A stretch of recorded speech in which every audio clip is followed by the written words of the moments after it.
دوستو، نظام الدین رائین کا یہ قومی یکجہتی کے عنوان سے منعقدہ مشاعرہ اس گلدستے کی طرح ہے جس کی خوشبو بہت دور تک اور بہت دیر تک محسوس کی جاتی رہے گی۔ فرمائیے شکیل صاحب۔ شاعر نے ان جذبات کو اس طرح کہا تھا کہ ہندو کہیں کے ہیں نہ مسلمان کہیں کے ہیں، ہندو کہیں کے ہیں نہ مسلمان کہیں کے ہیں، دونوں یہی رہیں گے، یہ دونوں یہی کے ہیں۔ میں سلام کرتا ہوں ہندوستان کی اس اتحاد اور قومی یکجہتی کی فضا کو اور نظام الدین رائین کو۔ یہاں سے اپنی بات شروع کرتا ہوں۔ ملاحظہ فرمائیے کہ عداوتوں کو بھی شائستگی سے لینا ہے۔ بہت اچھا، واہ واہ۔ عداوتوں کو بھی شائستگی سے لینا ہے، اب انتقام بڑی عاجزی سے لینا ہے۔ اب انتقام بڑی عاجزی سے لینا ہے، اب انتقام بڑی عاجزی سے لینا ہے، عداوتوں کو بھی شائستگی سے لینا ہے، اب انتقام بڑی عاجزی سے لینا ہے۔ یہ شعر خاص طور سے پڑھنا چاہتا ہوں کہ میں اپنے گھر میں اکیلا کمانے والا ہوں، میں اپنے گھر میں اکیلا کمانے والا ہوں، مجھے تو سانس بھی آہستگی سے لینا۔ بہت اچھا ہے، میں اپنے گھر میں اکیلا کمانے والا، واہ واہ واہ۔ میں اپنے گھر میں اکیلا کمانے والا ہوں، مجھے تو سانس بھی آہستگی سے لینا ہے۔ یہ شعر اسی سلسلے کا پڑھتا ہوں کہ یہ کام سخت بہت ہے مگر خدا کی قسم، یہ کام سخت بہت ہے مگر خدا کی قسم، حلال رزق اسی نوکری سے لینا ہے۔ یہ کام سخت بہت ہے مگر خدا کی قسم، یہ کام سخت بہت ہے مگر خدا کی قسم، واہ واہ واہ۔ حلال رزق اسی نوکری سے لینا ہے، حلال رزق اسی نوکری سے لینا ہے۔ آخری شعر پڑھتا ہوں اس سلسلے کا۔ ملاحظہ فرمائیے کہ وہ اپنے خون سے لکھنے لگی ہے نام میرا، وہ اپنے خون سے لکھنے لگی ہے نام میرا، اب اس مذاق کو سنجیدگی سے لینا ہے، اب اس مذاق کو سنجیدگی سے لینا ہے، اب اس مذاق کو سنجیدگی سے لینا ہے۔ دوستو، غزل جس سنجیدگی، جس تکنیک اور جس تخلیقی زبان کا مطالبہ کرتی ہے، اگر اس کا ذرہ برابر بھی عکس آ گیا ہو تو مطلب آپ کی خدمت میں پیش کرتا ہوں۔ ملاحظہ فرمائیے آج کل کے حالات، بھاگتی دوڑتی زندگی کا یہ شعر، بکھرتے جذبے، رشتے۔ آپ کی خدمت میں یہ شعر پڑھتا ہوں کہ سب کے ہوتے ہوئے لگتا ہے کہ گھر خالی ہے، رشتوں کے زوال کی داستان۔ دو مصرے آپ کی خدمت میں پیش کر رہا ہوں کہ سب کے ہوتے ہوئے لگتا ہے کہ گھر خالی ہے، یہ تکلف ہے کہ جذبات کی پامالی ہے، یہ تکلف ہے، یہ تکلف ہے کہ جذبات کی پامالی ہے، سب کے ہوتے ہوئے لگتا ہے کہ گھر خالی ہے، یہ تکلف ہے کہ جذبات کی پامالی ہے۔ اور یہ شعر خاص طور سے پڑھنا چاہتا ہوں۔ ملاحظہ فرمائیے کہ یہ تکلف ہے کہ جذبات کی پامالی ہے، آسمانوں سے اترنے کا ارادہ ہو تو سن، آسمانوں سے اترنے کا ارادہ ہو تو سن، شاخ پر ایک پرندے کی جگہ خالی ہے، آسمانوں سے اترنے کا ارادہ ہو تو سن، آسمانوں سے اترنے کا ارادہ ہو تو سن، شاخ پر ایک پرندے کی جگہ خالی ہے۔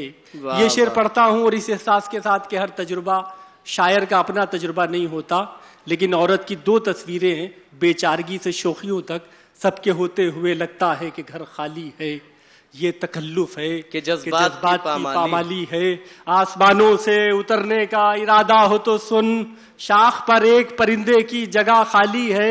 یہ شعر پڑھتا ہوں کہ جس کی آنکھوں میں شرارت تھی وہ محبوبہ تھی، جس کی آنکھوں میں شرارت تھی وہ محبوبہ تھی، یہ جو مجبور سی عورت ہے یہ گھر والی ہے، یہ جو مجبور سی عورت ہے، یہ جو مجبور سی عورت ہے یہ گھر والی ہے، آسمانوں سے اترنے کا ارادہ ہو تو سن، شاخ پر ایک پرندے کی جگہ خالی ہے، جس کی آنکھوں میں شرارت تھی وہ محبوبہ تھی، یہ جو مجبور سی عورت ہے یہ گھر والی. آخری شعر پڑھتا ہوں. یہ جو مجبور سی عورت ہے یہ گھر والی، یہ گھر والی ہے، یہ جو مجبور سی عورت ہے یہ گھر والی ہے. اگر ہمارے ہی دل میں ٹھکانا چاہیے تھا.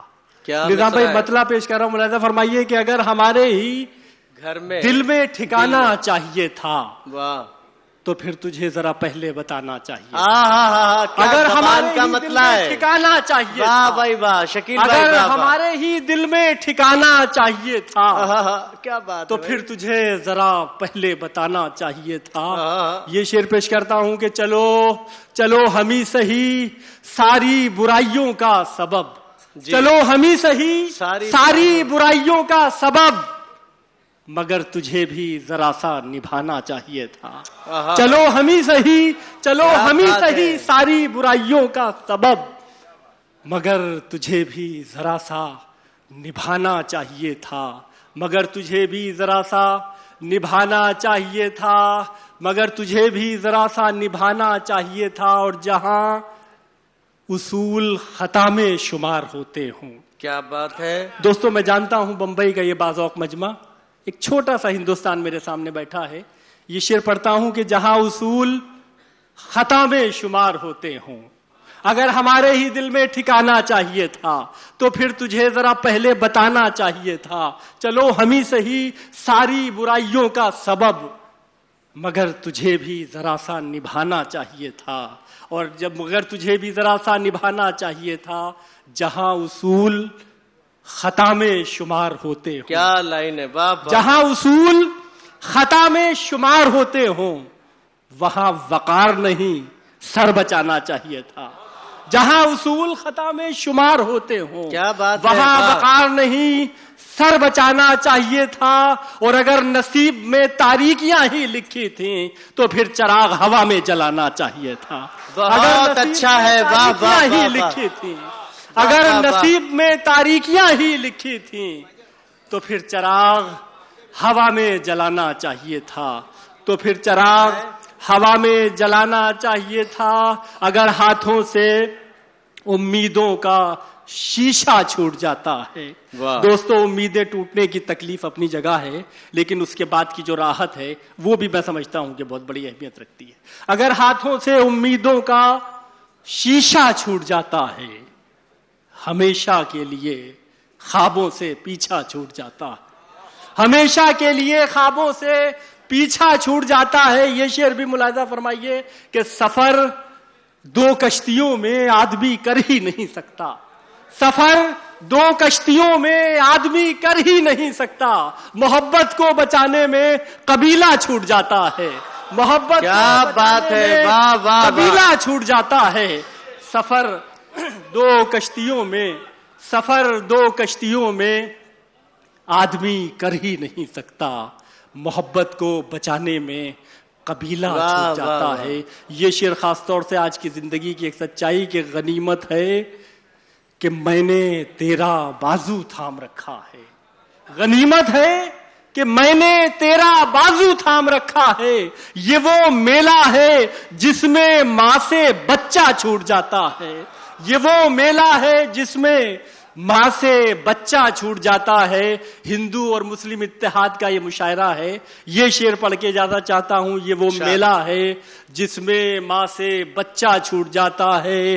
اگر ہم لوگ تھوڑی دیر لڑنا بھول جاتے ہیں، اگر ہم لوگ تھوڑی دیر لڑنا بھول جاتے ہیں، سیاسی سہرماؤں کو پسینہ